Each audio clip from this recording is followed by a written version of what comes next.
Bueno, aquí está, como les decía, y estoy muy feliz de poder hablar con Soledad Barruti. Les contaba más temprano de quién se trata, de quién es ella. Es una periodista muy prestigiosa en la Argentina. Me gusta mucho lo que hace, su trabajo, autora de libros como Mal Comidos y Mala Leche. ¿Cómo te va, Sole? ¿Cómo estás? Hola Leo, ¿cómo estás? Gracias por la presentación. Muchísimas gracias por estar con nosotros. Bueno, tengo mucho que hablarte solo, pero yo vengo hablando de estos temas también relacionados al medio ambiente, hablando de agronegocio, investigaciones, y hablo mucho con gente como vos, ¿no? Que está comprometida.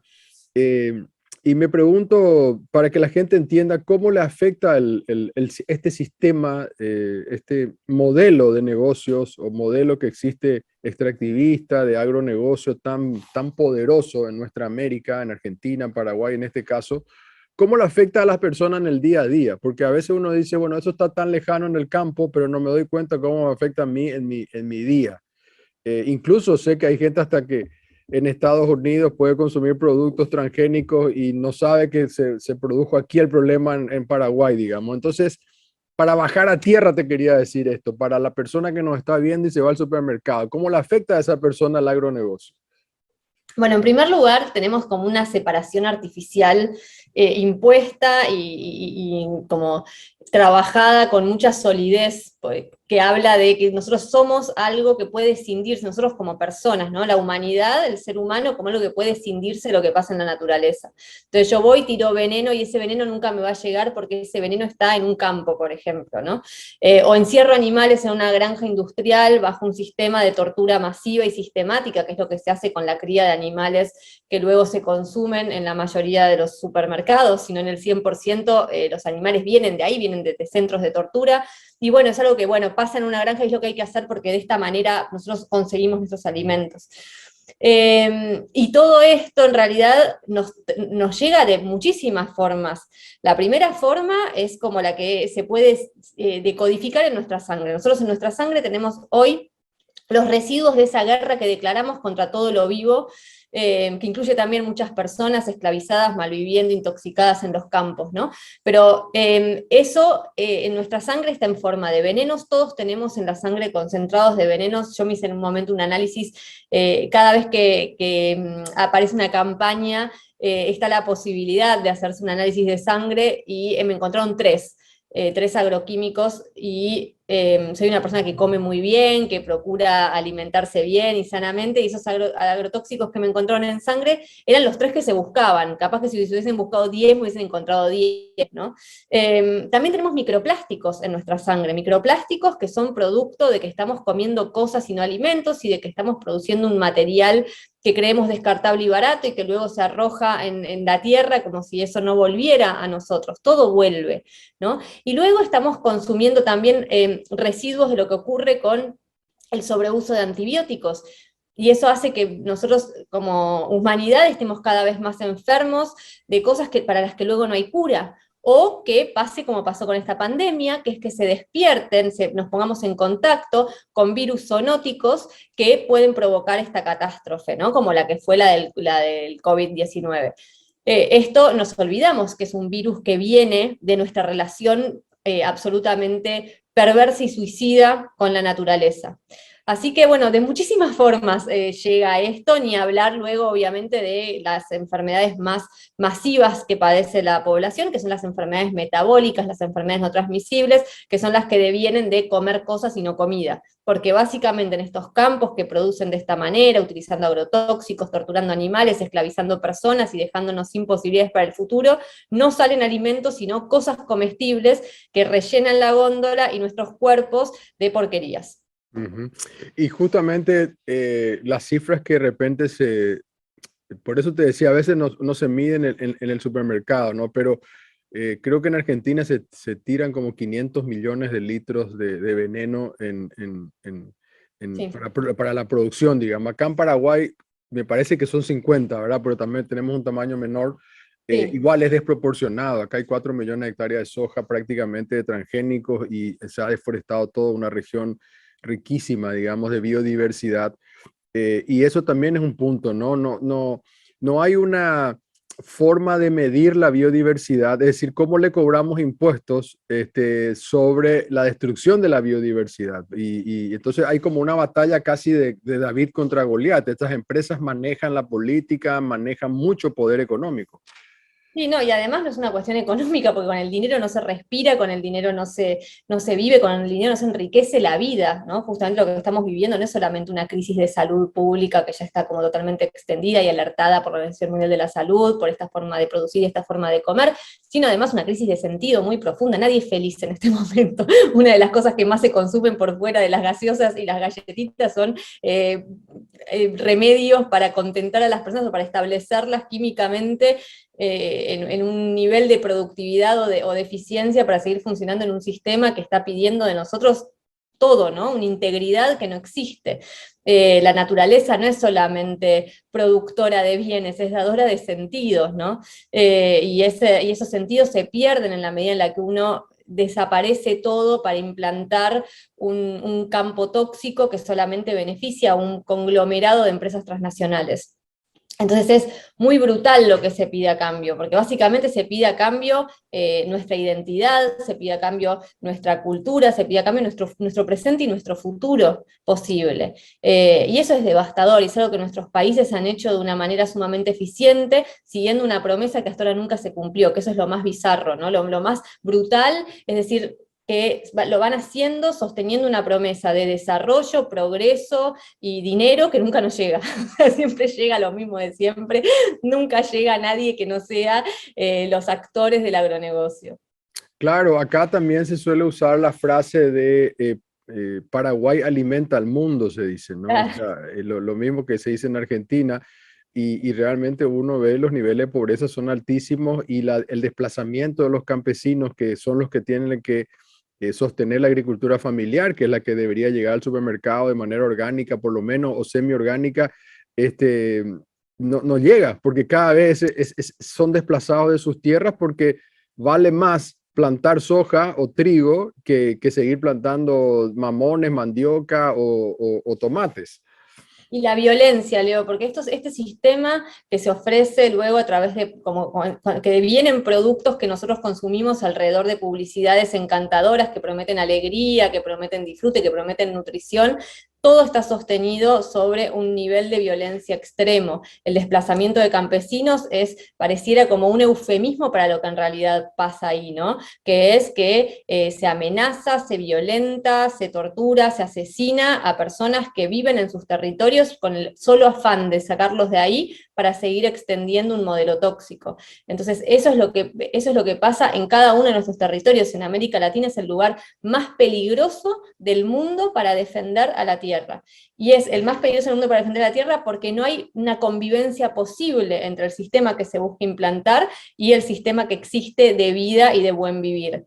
Hay que destruir uno para que avance el otro. Y las personas resisten en sus territorios. Ahora en Argentina tenemos un caso tremendo, por ejemplo, una autovía que quieren desarrollar en este modelo de desarrollo, de supuesto desarrollo que es el plan IRSA, que es el plan que nos convoca como países a abrirnos hacia una mayor eficiencia de circulación de bienes y de agronegocio y de saqueo, entonces hacer autopistas, hacer autovías, hacer recorridas fluviales más eficientes, y van pasando por encima de todo, ¿no? Y se les dan órdenes de desalojo a las personas con promesas de trasladar sus vidas a otros lados. Esos otros lados no existen, porque no hay más tierra, porque no hay más lugar, ¿no? Entonces estamos sacando a las personas de sus vidas y de sus formas de buen vivir para expulsarlas simplemente al vacío de las periferias urbanas en donde no hay ni trabajo ni posibilidades de existencia. Es muy violento y muy brutal lo que estamos viviendo, y si no lo asumimos como con la gravedad que tienen los hechos en este momento, estamos como simplemente dejando que pase el tiempo y que estas cosas sigan pasando. Bueno, hoy justo, ya que hablas de eso, hoy estábamos tocando el tema y en la semana de acá en Paraguay hay unos desalojos muy fuertes a las comunidades indígenas por parte de empresarios sojeros brasileños en su mayoría, Acá le llamamos a algunos brasiguayos porque son brasileros que ya tienen hijos en Paraguay, algunos han llegado a ser intendentes de localidades. Te cuento que hay localidades enteras en Paraguay donde se habla solo portugués. Es una cosa increíble cómo han penetrado en nuestro país. Es una invasión, digamos, del mismo modelo brasilero que la trasladan a Paraguay, cruzan la frontera y van comprando todo.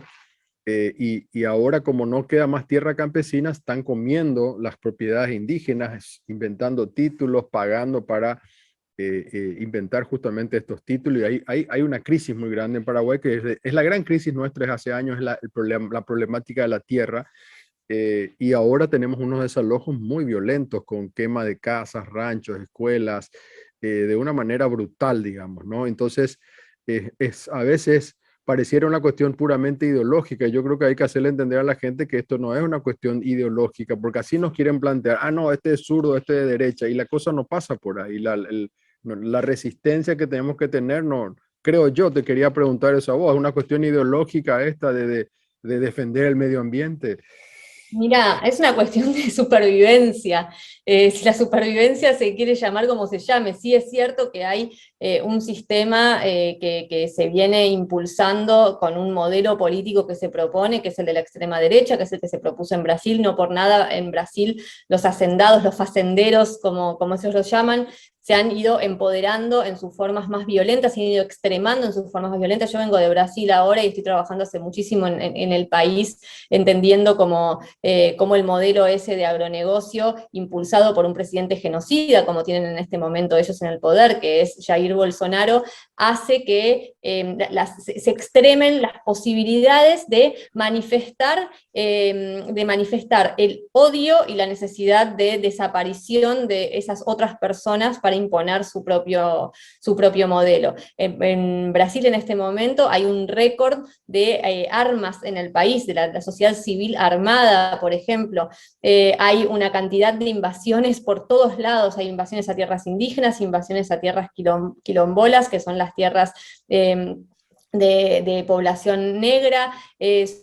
Hay récord de pobreza, hay récord de hambre. En Brasil en los supermercados se están vendiendo piel de pollo para comer. Yo he visto y tengo registrado con fotos cómo las personas siguen a los camiones que llevan la soja transgénica y totalmente tóxica hacia los puertos, buscando con escobillones sacar la soja que queda volcada en la ruta para llevarse a sus casas para comer. Ese es el nivel de hambre del Brasil que propone el agronegocio como algo que vaya a salvar a las personas, ¿no? Y todo enmarcado de vuelta en los principios del odio social como lo que encuadra esa forma de ser, esa forma de relacionarse con todo lo vivo siendo otras personas, siendo un territorio. Entonces, sí hay que pensar que me parece que hay un ser en este momento que se encarna alrededor de una propuesta política que deshace cualquier forma de acuerdo social que teníamos preestablecido. Y eso va hacia los derechos humanos, eso va hacia nuestras posibilidades de supervivencia en el mundo, eso va hacia que lo vivo por fuera del negocio que ellos representan tenga algún valor. ¿No? Nada tiene un valor, solo el negocio que ellos quieren imponer. Y no se impone el negocio porque es algo que beneficia a todos. Se impone con violencia, con sangre, con tortura, con desapariciones, con quemas, con venenos. ¿No? En Brasil volvieron, no sé si en Paraguay hay, pero en Brasil hay fumigaciones para desplazar a las poblaciones Sí. campesinas. Volviendo a usar los venenos para lo que fueron gestados. O sea, los venenos que usamos hoy en día en la comida son armas de guerra y están volviendo a ser lo que siempre fueron, ¿no? De una manera más directa. O sea, siempre fueron una forma de guerra contra las personas, luego fueron una forma de guerra contra la naturaleza para aislarla de sí misma y ahora volvieron a ser lo que fueron en un principio. Son usados como armas de guerra, se fumiga a las poblaciones y de esa manera se las obliga a salir de los territorios.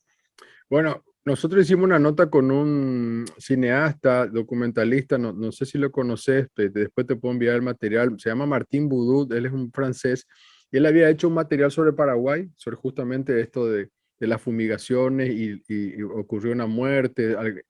Se iba a presentar en un festival de cine que estaba auspiciado por la Comunidad Europea. Y acá los grupos ganaderos y del agronegocio por nota le pidieron que no pasen ese documental. Por supuesto, por suerte la Unión Europea le dijo que sí, van a pasar, que ellos no tienen derecho a decir que se censure un documental, digamos. O sea, son muy poderosos.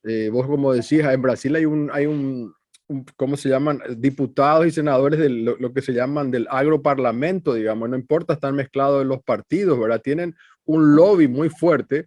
Y acá en Paraguay también, llevan a periodistas a Estados Unidos, le muestran lo que es la Monsanto, vienen enamorados, no sé si seguramente le pagan también, y vienen a hablar maravillas de lo que significa para el campo, digamos, tener plantas que son resistentes a las plagas y que generan puramente dinero. O sea, solamente se habla del lucro y se hablan maravillas.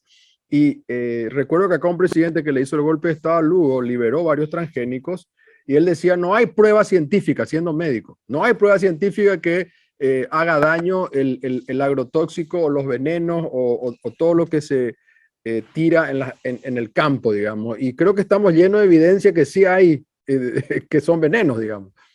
Sí, la mayor evidencia, lamentablemente, es empírica y se ve en los campos, solo hace falta recorrer los territorios y ver los desastres que hacen los venenos sobre las personas, sobre, bueno, bebés que nacen con malformaciones, una cantidad de abortos espontáneos, de casos de cáncer rarísimos, y cada vez está más documentado. O sea, al principio, cuando recién salió y apareció la promesa de los transgénicos, que apareció, recordemos, en Paraguay de una manera absolutamente ilegal, que es a través del tráfico desde Argentina. O sea, Paraguay, al igual que Brasil, tuvieron que dar por buenos a los transgénicos de hecho, porque en Argentina habían logrado traficarlos desde acá para allá, y una vez que ya estaban plantados hubo que legalizarlos, digamos, ¿no?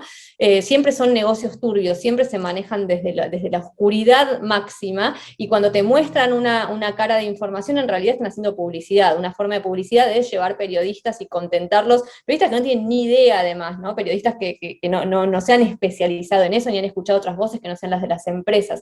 Entonces, al principio, cuando aparecieron los transgénicos, podían incluso sostenerse en base a las promesas que se hacían, que iban a requerir menos venenos, que iban a ser más productivos, que iban a dar mejores alimentos, también proponían como más nutrientes en los alimentos.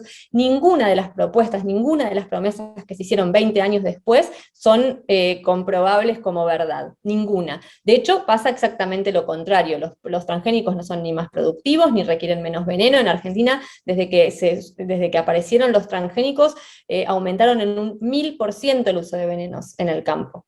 Y se deforestó a mansalva, desaparecieron 200.000 familias del campo, la pobreza no menguó, y la alimentación no es mejor, ¿no? Y ni hablar de que estos productos no son para consumo humano. Uno puede estar, la mayor pobreza y el hambre, cuando uno habla del hambre como algo abstracto, hay que entender a dónde se localiza el hambre, y sobre todo se localiza en áreas rurales. Personas que viven al lado de campos rebosantes, que no están produciendo comida, no están produciendo alimentos, sino que están produciendo commodities, están produciendo insumos para la especulación financiera, no producen alimento, van en contra de los alimentos. A medida que avanzan, nuestras posibilidades alimentarias son menores, también las posibilidades de medicina y también las posibilidades de hábitat sobre el planeta. Hay ciencia que respalda cada una de estas cosas que yo estoy diciendo. No hay nada de ciencia que respalde, por fuera de la ciencia creada por las mismas empresas que quieren vender esto, que estén sosteniendo el discurso empresario, ¿no? O sea, ellos están produciendo su propia narrativa, que venden de una manera sumamente eficiente y que compramos. Lamentablemente la sociedad compra como un paquete cerrado, porque está repetida por los grandes medios, por personas que son muy carismáticas, de una manera que pareciera que está prometiendo una y otra vez un progreso y un desarrollo, sobre todo en países que no lo estamos, ¿no? Como que siempre vienen con lo mismo. Y eso resulta muy magnético, resulta mucho más eficiente para contar que contar la realidad. Ocurre también lo mismo con el cambio climático, con la desaparición de biodiversidad. Estoy diciendo, no sé, desaparecen los bosques, vamos a desaparecer nosotros junto con los bosques, no es que van a desaparecer los bosques solos, y eso lo dice él, un montón de científicos, cada vez de una manera más fuerte. Ahora, ¿qué te dice? Viene un funcionario abrazado a Monsanto, abrazado a Syngenta, abrazado a cualquiera de estas empresas que son gigantes y que vienen ensayando llenando sus discursos, es a lo que más gastan dinero en hacer, discurso. O sea, los transgénicos no son ni siquiera un desarrollo que implique demasiado vuelo científico, son algo bastante sencillo ya de hacer. Ellos en este momento, su capital está puesto en generar un discurso lo suficientemente sólido como para que le sigamos creyendo, y funciona, como la publicidad funciona. Nosotros, ¿por qué compramos la comida que compramos? Porque la publicidad es eficiente. Si nosotros nos pudiésemos dar cuenta de eso, tendríamos muchas más posibilidades de salirnos de la trampa. Pero como creemos que somos personas muy inteligentes, muy racionales, y que no nos van a vender cualquier cosa, bueno, ahí estamos comprando realmente cualquier cosa. Sí, absolutamente. No me acuerdo en qué libro fue que leí, creo que se llama El estudio de China, que había en un prólogo que hablaba de esto eh, de un autor norteamericano que nació en una granja y él realmente consumía todo lo que se consume normalmente, y después se empezó a dar cuenta y ahí decía él que la publicidad está en todos lados, ¿no? O sea, incluso él recordaba que en las consultorios de los pediatras también está la publicidad. Salís del consultorio, te encontrás con un cartel que dice, no sé, McDonald's, prendés la televisión, entras en Instagram, o sea, es una manera que te bombardean que vos no podés evitar, o sea, después ya ni pensás en el veneno, ni si es transgénico, ni nada, te vas y consumís, nomás parecemos zombies. Somos zombies, porque estamos nosotros creemos que no, que tenemos mucha posibilidad de escape de esta caja sólida que es el sentido común, ¿no? Y no tenemos, o sea, tenemos que trabajar mucho para salirnos de ese sentido común. El sentido común de nuestra sociedad establece que nosotros hemos creado un sistema eficiente, que producimos lo que necesitamos, que nuestros alimentos son más seguros que nunca, que nuestra esperanza de vida nunca fue más grande. O sea, una cantidad de una parafernalia de cosas que son totalmente falaces. Son totalmente falaces, nunca se consumieron más medicamentos que hasta ahora, los alimentos que se consumen en la góndola son productos sumamente engañosos, revestidos de artificio para que nosotros nos los traguemos, y los productos de supermercado no tuvieran colorantes, perfumes, saborizantes, texturizantes, no te los comerías porque tendrían gusto a nada, porque están hechos de nada, están hechos de cosas que son azúcar, harina y aceite, nada más. Son realmente cada vez peores los alimentos, no mejores, porque cada vez la química que los maquilla es más eficiente, pero cada vez lo que los compone es más vacíos, cada vez tiene menos sustancia. Entonces, deconstruir eso, hacer una deconstrucción de lo que hace a nuestro sistema, a nuestros valores, a lo que realmente importa, a lo que está vivo y lo que no está vivo, requiere de un montón de trabajo y un montón de esfuerzo, que lamentablemente, como vivimos bajo un sistema que, entre otras cosas, es adictivo los productos de supermercado, es adictivo el dinero, es adictiva las promesas que hacen, es adictivo el consumo. O sea, somos una sociedad adicta, en ese sentido somos zombies, ¿no? Nos comportamos como personas adictas a lo que nos destruye. Lamentablemente no estamos liberados como se nos propone y como se nos promete por nuestro cerebro racional que comanda todo. No, somos como animalitos a los que les estuvieron dando cosas que les hacen mal y que se acostumbraron y que ni siquiera se cuestionan cómo salirse. Y eso es uno de los peores problemas que tenemos, donde la publicidad es maravillosa, porque todo el tiempo nos cuentan un cuentito que creemos y que buscamos, ¿no? Esa creación de necesidades que no tenemos, esa inducción de deseos que no son propios, o sea, nos creemos que pensamos, nos creemos que comemos, nos creemos, y en realidad nos están comiendo a nosotros mismos, nos están haciendo desear cosas que no debiéramos desear si fuese por nuestra propia supervivencia y bienestar, y nos están haciendo comportar de la manera más estúpida posible mientras nos creemos súper inteligentes. Sí, absolutamente, son increíbles cómo nos meten todo, ¿verdad? De una manera tridimensional. Hacemos una brevísima pausa, Sole, ¿te parece?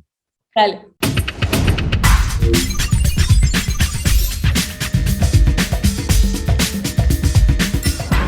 Bueno, seguimos en esta segunda parte. Encantado de hablar con Soledad Barruti. Sole, estabas hablando me acordé nomás que había visto también otro material donde en Estados Unidos era esto, le era más barato comprar una comida procesada a un niño que iba a la escuela, ¿no? Le era más barato una gaseosa, una Coca-Cola y una bolsita de algo que ir a comprar, por ejemplo, una manzana y un jugo, digamos. O sea, se llegó a este nivel y la gente, por supuesto, de menos recursos económicos, decían estas señoras, mucha gente de clase más afroamericana o latina, bueno, no me queda otra que compre nomás la bolsita de la Coca-Cola, digamos, ¿no? Porque lo otro le sale más caro. O sea, es increíble cómo se ha llegado hasta desbalancear desde ese lado, digamos. No te dan opción a que vos puedas comprar algo sano, parece ser, ¿no?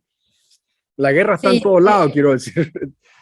sí, sí, sí, o sea, la invasión está en nosotros. Nosotros estamos siendo, cuando hablamos de la invasión de los territorios, nosotros como cuerpo territorio también estamos siendo invadidos todo el tiempo, y yo creo que cuanto más, donde más exitosa esa invasión se ve es en cómo alimentamos a nuestros niños, ¿no? Como que tenemos ahí una manera de creerlo tan profunda que les damos de comer a nuestros hijos e hijas cosas que no les daríamos si supiéramos de qué están hechas. Y se los damos al contrario de como de pensando, che, hay algo acá que no está bueno, pensando casi que es un derecho, ¿no? De la infancia comer esas cosas.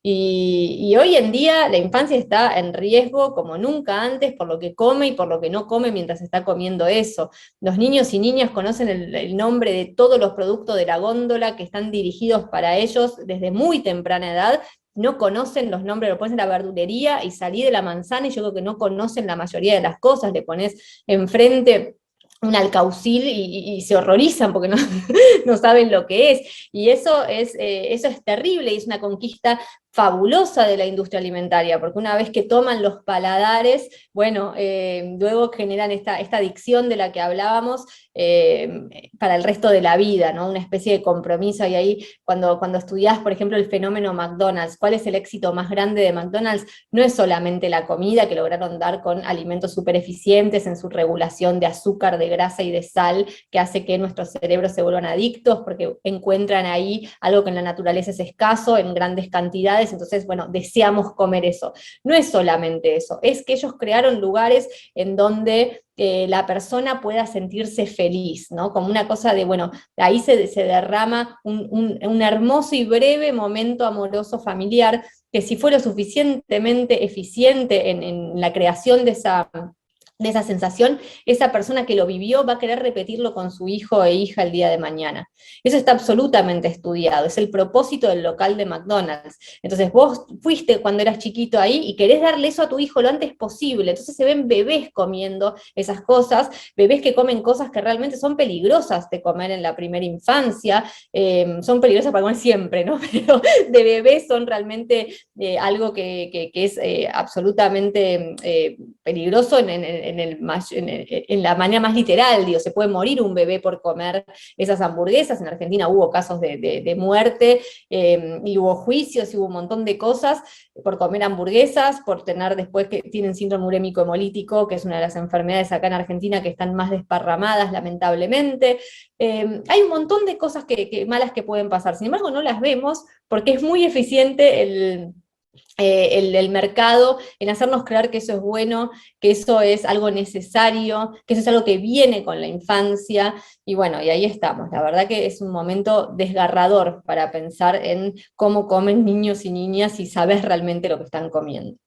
Y hablando de cómo comen, contame de tus dos libros, por favor, así la gente también se interesa, por ahí puede comprar, leer, en el orden que lo publicaste, ¿sí? Dale, los voy a llevar allá. Ahora Ah, cuando vaya buenísimo. para allá voy a llevar algunos poquitos, así que, porque sé que no llegaron a las librerías en Paraguay, así que los voy a llevar yo. El primero es Malcomidos, en donde hice una investigación sobre el agronegocio y todo su funcionamiento, ¿no? Cómo funcionan estos campos, qué son los transgénicos, por qué usan esa cantidad de venenos, qué hacen esos venenos sobre las personas. ¿Qué son las granjas industriales, ¿no? Donde los animales son tomados como engranajes de máquinas que dan carne, que dan leches, que dan huevos, y que realmente atraviesan un proceso de tanta crueldad, de tanta violencia, que si las personas supieran qué es lo que hay ahí, realmente no lo comerían más. ¿Qué es lo que está pasando también con la comida? La comida que podríamos seguir comiendo, porque está desapareciendo la comida de verdad, ¿no? Que eso es otro fenómeno. ¿Por qué es que es cada vez más caro comer comida? Bueno, porque cada vez tiene menos espacio de producción también. La diversidad de frutas, la diversidad de verduras, la pérdida de semillas, Eso es una cuestión que hace a nuestra calidad de vida después, porque nuestra comida se va empobreciendo y nuestra comida sigue siendo lo que siempre fue, que es el vínculo con la tierra, el vínculo con nuestra historia, el vínculo con lo que somos, y nos va recordando todo el tiempo dónde estamos, dónde venimos, ¿no? La comida no es algo que sale de una planta industrial, es algo que sale de la tierra, y en la medida en la que eso va desapareciendo, van desapareciendo esos diálogos que establecemos con nuestros alimentos. Entonces, Malcomidos es un poco eso, es una invitación a pensar al agronegocio como lo que realmente es, que es el fin del mundo. El agronegocio es el fin del mundo. Si continuamos en el agronegocio, morimos. Está muy fundamentado y muy claro y muy fácil de entender. Y el segundo libro, que es Mala Leche, es una recorrida por lo que deviene del agronegocio, que son los productos de supermercado. Entonces ahí hice una investigación en donde fui a todas las fábricas donde se hacen desde los olores que disfrazan nuestra comida de cosas que no son, hasta donde se hacen las publicidades, cómo se maquillan, es alucinante ver cómo se maquillan los productos para luego venderlos como si fuesen modelos, y se van como transformando los productos en cosas más ricas de lo que existe como posibilidad. Digo, cómo se crea ese deseo, cómo se induce, hasta obviamente las posibilidades que existen para salirnos de ahí, ¿no? Porque no solamente es en los dos libros, no están solamente los problemas, sino están también las soluciones, que de vuelta están al alcance de la mano, porque hay personas que saben producir alimentos de verdad, porque la agroecología ya se demostró como una ciencia absolutamente eficiente y bien fundada para darnos la comida que necesitamos, porque no deberíamos seguir pensando que es barato lo que es carísimo, ¿no? Seguimos pensando, bueno, es barato, es más barato un pollo industrial. Claro, porque no estás considerando todo el desastre que ese pollo tiene, inclusive todas las enfermedades que puede disparar ese tipo de crianza, que después nos cuesta carísimo. Nada nos costó más caro como humanidad que esta pandemia, ¿no? En el último tiempo. O sea, es algo que no es barato enfermarnos así, y todo el tiempo estamos jugando con ese riesgo, en la medida en la que encerramos animales, los sobremedicamos. El consumo de antibióticos hoy en día en las granjas industriales es más grande por mucho que el de la humanidad. El 80% de los antibióticos que se producen en el mundo terminan alimentando animales en granjas industriales, porque si no, esos animales en esas condiciones enfermarían y morirían antes de tiempo. Entonces se les da eso, y luego en esos lugares se crean enfermedades que nos atacan a nosotros y para las que no hay cura, porque esas enfermedades están entrenadas con los antibióticos. Es uno de los peligros más grandes que atraviesa la humanidad. Barato no es. O sea, para que diga barato, barato es porque alguien le puso ese precio, porque nadie considera esas externalidades como algo a contemplar. Ahora, si fuésemos personas maduras, responsables, una sociedad adulta, diríamos, che, no, para esto barato no es. No es barato estar exponiéndonos, jugando a la ruleta rusa con virus y bacterias. No es barato estar hipotecando una de las invenciones de la humanidad más importante para nuestra supervivencia realmente, sobre todo en estas condiciones de vida como lo son los antibióticos. No es barato estar dinamitando una cantidad de bosques para sembrar maíz, para darles esos pollos en un menjunje de cosas que luego hace que encima tengan un sabor horrible, lleno de agrotóxicos y de problemas. Nada de barato. Se propone como barato porque nadie está poniéndole el precio realmente. Bueno, de ese tipo de cosas hablan mis dos libros, así que nada, espero que encuentre lectores también allá. Seguro, lo barato sale caro, dice una frase. ¿Qué es lo que más encontrás, hablando de eso que hiciste en el segundo libro en los supermercados? ¿Qué es lo que más hay en los productos, digamos? Porque, no sé, la lecitina de soja está en todos lados. Creo que también ¿cómo se llama? Bueno, el aceite de palma. Hay algunos tips, digamos, algunos productos que prácticamente invaden todo, pues desde la Coca-Cola, el ketchup, el chocolate, está en todos lados. ¿Qué es lo que hay más? Mira, en realidad la mayoría de los productos están hechos siempre de lo mismo, que son, o sea, las plantas que se comen en la humanidad mayoritariamente, que son el maíz en forma de jarabe de maíz de alta fructosa, que es un azúcar derivada del maíz, hecha de una manera industrial, que hace que sea hasta más adictiva que el azúcar y hasta más dañina que el azúcar. Bueno, eso está en todos lados. Jarabe de maíz de alta fructosa también está en forma de aceite, y en forma de aceite unas composiciones misteriosas, porque si nosotros leemos las etiquetas lo que va a decir es aceite vegetal. Ahora, ¿qué vegetal tiene un aceite? ¿No? Una zanahoria, no es de zanahoria, no es ¿de qué es? Bueno, de una especie de ultraprocesado, de una cantidad de plantas con solventes en procesos de altas temperaturas que hacen que ese aceite esté en todos lados. Y ha ido invadiendo la góndola y es muy tremendo porque es un aceite. La grasa que más se consume, como lo que más se consume son estos productos, la grasa que más se consume es una grasa inflamatoria, hace que todo nuestro cuerpo esté en estado de inflamación y esté propenso a una cantidad de enfermedades que son las que más acontecen en el día de hoy. O sea, solo con el azúcar que estamos comiendo a niveles pasmosos. Para que te dé una sola cifra, un niño de 8 años hoy comió la misma cantidad de azúcar que una persona de 80 años. O sea, solo a los 8 años ya comió la misma cantidad de azúcar que una persona de 80.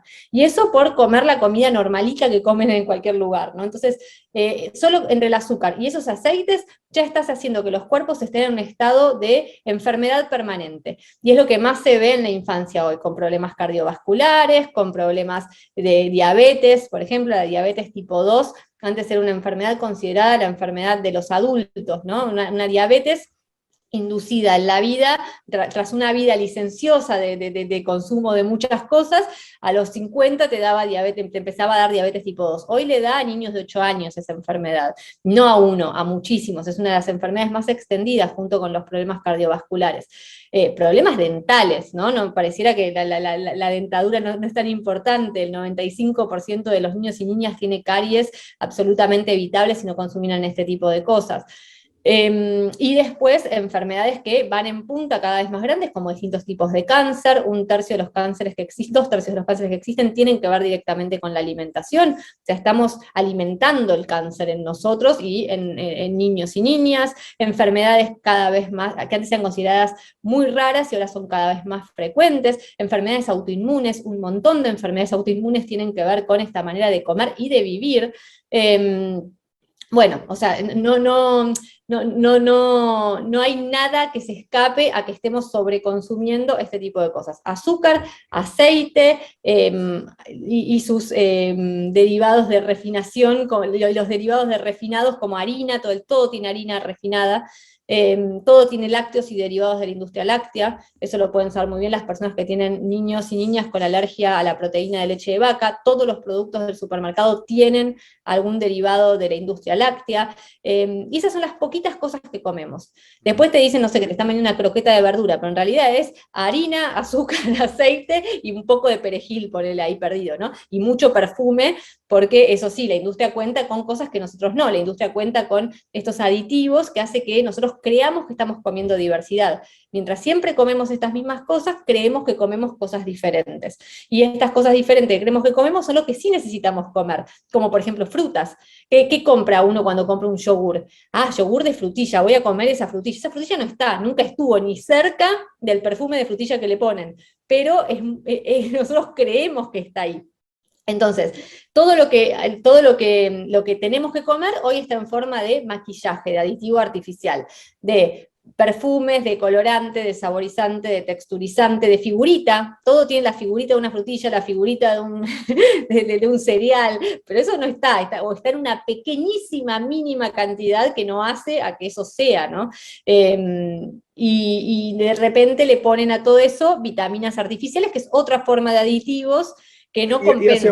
Perdón, Sole, y hace unos años recuerdo, y esto causó mucha polémica, cuando la FAO, digamos, a través de las Naciones Unidas misma habló de las carnes ultraprocesadas, llamámosle chorizos, hamburguesas, que son cancerígenos y le puso a la altura del tabaco, digamos, ¿no? Pero parece que a la gente no le importa, igual el asadito del fin de semana, igual van a comprar, o sea, no, es como esos tres monitos, ¿no? No escucho, no veo, no hablo, es como que la mente quiere cerrar, no, eso yo no escucho, no me interesa, no es cierto, eso es, como te dije antes, una cuestión ideológica, pero algo que tanto se produce en nuestros países, digamos, ¿no? O sea, estos Es terrible. ultraprocesados que son, ya dicen cancerígenos, no es que yo pienso, mi hijo, uno de mis chicos me dice a mi papá, me imagino que en algún día, así como en el cigarrillo, dice, estas enfermedades producen fumar, en algún día van a decir esto en los ultraprocesados. Hoy no pueden decir porque nos vienen y nos matan. Esto que estamos diciendo nosotros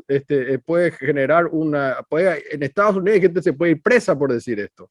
A mí me hicieron una demanda a la industria del jamón por decir eso en Argentina. Por eso, imagínate. Me mandaron una carta de documento por decir eso, igual lo sigo diciendo. O sea, que eso, el jamón no es jamón, es una especie de recauchutado de cosas horribles que se maquillan con colorantes, que se maquillan con saborizantes, y la salchicha es lo mismo. Pero sí es eso, somos todo el tiempo las figuras de los monitos, ¿no? Hay me acuerdo hace un tiempito en Twitter acá en Argentina se armó medio una polémica porque alguien que había venido a mis talleres salió de ahí y dijo, y se quedó con una anécdota que habíamos contado, que era que en el hospital, había contado una mamá que tenía un niño internado en oncología, en el hospital de niños, y que para el día de niños y niñas les hicieron panchos, ¿no? Panchos, o sea, salchicha, y que ella se horrorizó. Y esta persona lo contó, ¿no? en Twitter, diciendo qué horror que en el hospital de niños enfermos de cáncer les den salchichas que producen cáncer. Y la gente se horrorizó diciendo, ¿cómo puede ser que no te des cuenta que eso es algo que hace felices a los niños? ¿No? O sea, pero realmente estamos hablando de más del 90% de las reacciones de Twitter fueron en contra de alguien que está diciendo, esto es una locura, porque ese es nuestro sentido común. Nuestro sentido común piensa que si está ahí, no está tan mal, no es tan grave.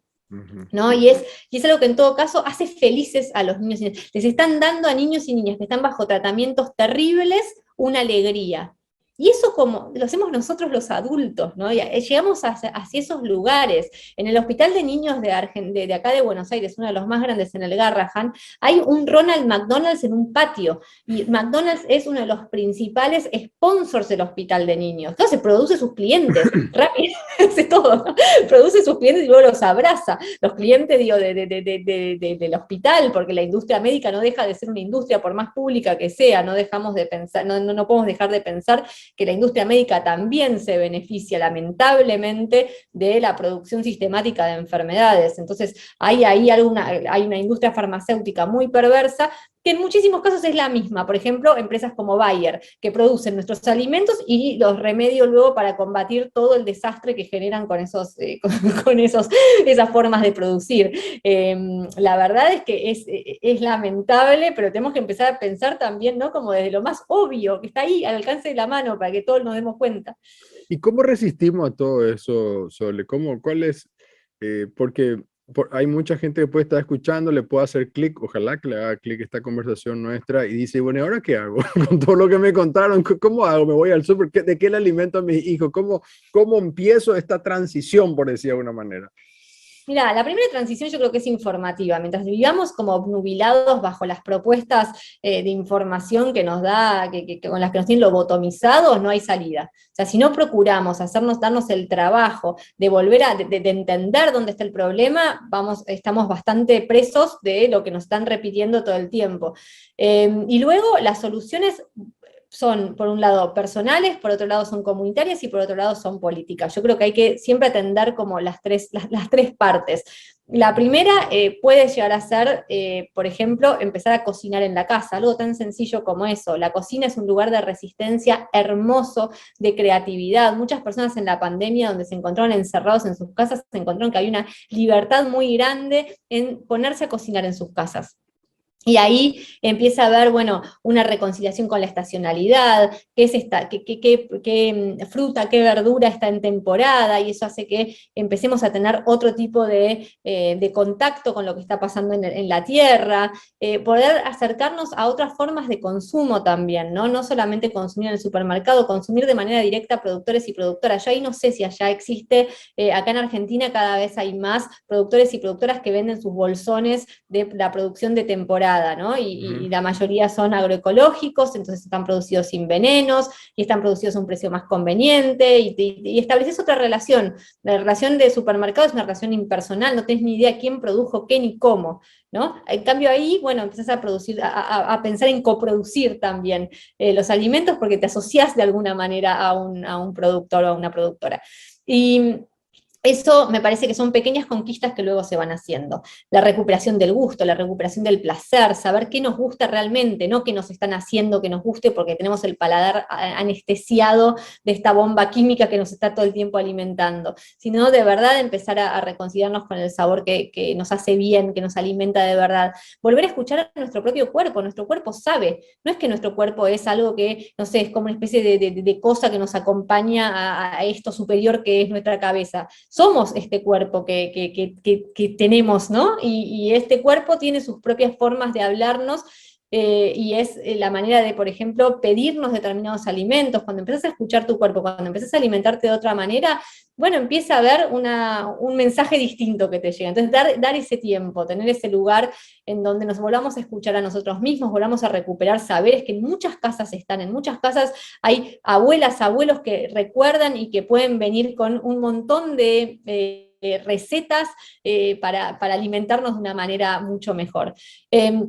Luego está el trabajo comunitario a hacer, si no existen esos productores, esas productoras que llegan a los lugares, bueno, reunirnos en barrios con familias, ¿no? Para hacer compras comunitarias, muchas veces eso hace que sea mucho más simple todo, ¿no? Personas que de repente solas no les llega, pero si se juntan de a muchos, acá se llaman nodos, por ejemplo, ¿no? Nodos de productores a donde llegan, se juntan muchas familias y llegan porque les conviene vender de manera directa a esas, no sé, 10 familias que se juntaron.